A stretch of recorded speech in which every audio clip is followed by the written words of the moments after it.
Pemirsa, terima kasih Pian masih bersama kami. Berita selanjutnya mengabarkan pembentukan alat kelengkapan dewan dilakukan secara mufakat dengan seluruh fraksi. Proses pembentukan alat kelengkapan dewan terus dilakukan dengan koordinasi antar fraksi hingga bisa mufakat sesuai jadwal yang telah ditentukan. Dalam pembentukannya ada proses dinamika yang dinilai masih wajar.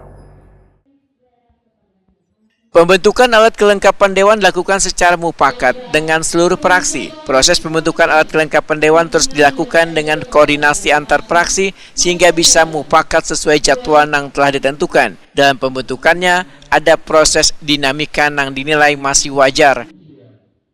Ini diperlihatkan Ketua DPRD Banjarmasin Rikpal Pahluri Waitakuni Prima TV usai menjalani pengucapan sumpah atau janji unsur pimpinan DPRD Banjarmasin yang digelar di ruang paripurna Gedung DPRD Banjarmasin Jalan Lembung Mangkurat, Banjarmasin Tengah.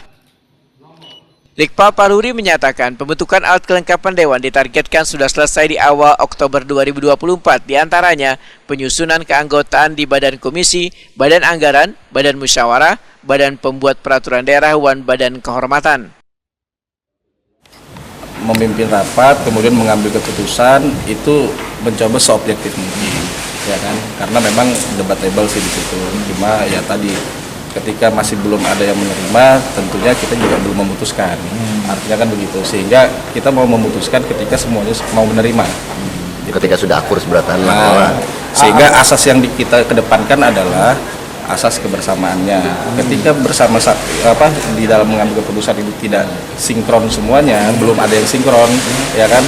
Nah tentu ini kita masih mau mengambil keputusan. Makanya tadi tanggal 3 maksimal batas kita untuk dalam mengambil keputusan terkait dengan akad. Rikpal Pahluri memandangkan penyelesaian pembentukan alat kelengkapan dewan sangat penting diselesaikan untuk kelancaran kinerja anggota dewan ke depannya.